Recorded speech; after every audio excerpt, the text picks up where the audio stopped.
A introdução, ela precisa ser entendida, ela precisa ser vista como uma espécie de funil, como eu coloquei aí nos slides. Ou seja, vocês vão, em primeiro lugar, apresentar o tema, e o tema é a parte de cima desse funil, a parte mais larga, digamos assim. Depois vocês vão fazer a delimitação do seu tema, e a delimitação é o meiozinho, onde o funil começa ali a se fechar, até chegar no problema de pesquisa, que é a parte de baixo do funil, quer dizer, aquela parte onde tem só ali aquele ponto específico que é o problema de pesquisa de vocês. Então, nessa aula de hoje, nessa aula número 2, eu vou falar sobre a apresentação do tema e sobre a delimitação do tema, e na próxima aula, na aula 3, eu vou continuar a falar sobre a introdução, mas aí eu vou direto para o problema de pesquisa. Então, a gente vai dividir dessa forma para que possam ser passados aí para vocês todos os detalhes sobre a redação da introdução do trabalho de vocês.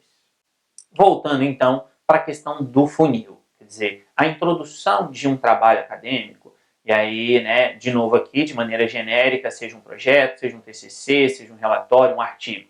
Mas a introdução, ela deve ser escrita nesse formato, entre aspas aí, né, nesse formato de funil, para que ela vá daquilo que é mais amplo para aquilo que é mais específico, ou seja, daquilo que é mais genérico e que abrange mais coisa, que é a apresentação do tema, para aquilo que é mais específico, né, e bem específico no caso, que é o seu próprio problema de pesquisa. Então, nesse contexto, nesse sentido, eu coloquei aí um exemplo, aqui um exemplo bem genérico, bem inicial, sobre como que vocês vão fazer isso. Então, acompanhe aí. Escolher um tema não é definir ou não é dizer que eu vou falar sobre, como eu pus no exemplo aqui, direito penal. Ou eu vou fazer um trabalho na área do direito do trabalho. Quer dizer, isso aí significa o quê? Essa é a parte mais geral, bem genérica do seu projeto de pesquisa.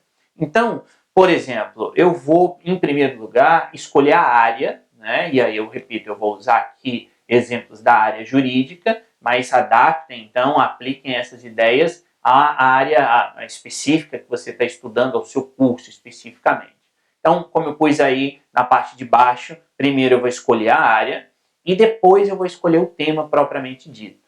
Então, vejam que se eu pego um projeto e eu coloco lá, como eu pus aí nesses slides, área, direito constitucional, tema, os direitos sociais, com mais ênfase no direito à educação, como está aí no texto, percebam o seguinte: quem não é da área jurídica consegue compreender o que eu quero fazer com isso daqui? Quer dizer, se eu pego lá no meu projeto, no meu trabalho e coloco, como eu falei, na forma de um tópico, eu não vou, eu leitor, posso eventualmente não compreender o que eu estou querendo fazer. E mesmo para quem for da área jurídica, não necessariamente a pessoa vai entender aqui. Se eu coloco só isso aqui, não necessariamente a pessoa vai entender o que eu quero fazer.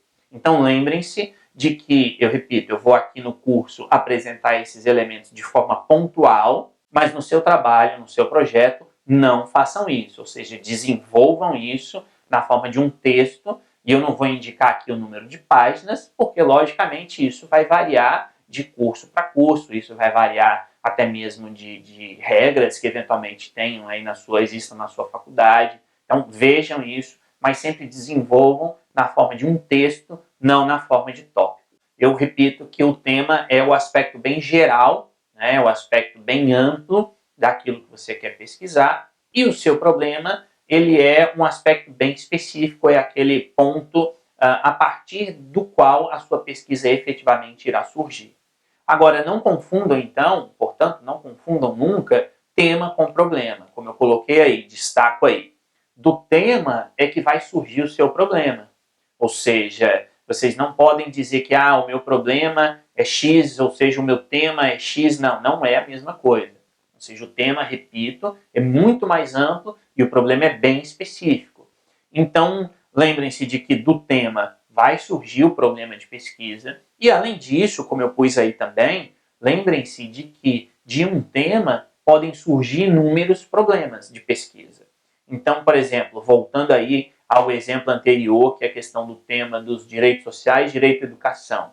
Aqui, logo de cara e sem fazer nenhum esforço, e sem fazer esforço porque, lembrem-se daquilo que eu falei na primeira aula e que eu vou repetir hoje, de que eu preciso ter um conhecimento prévio sobre o assunto.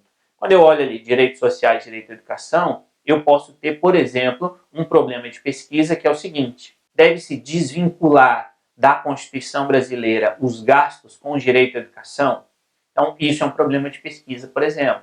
E aí eu tenho, então, um problema, né, dentro do tema direitos sociais, direito à educação. Eu tenho um outro problema, posso imaginar aqui, inventar aqui um outro problema, que é o seguinte: existe efetividade no direito à educação no caso brasileiro, ou seja, ele é concretizado, o direito à educação se concretiza no caso brasileiro?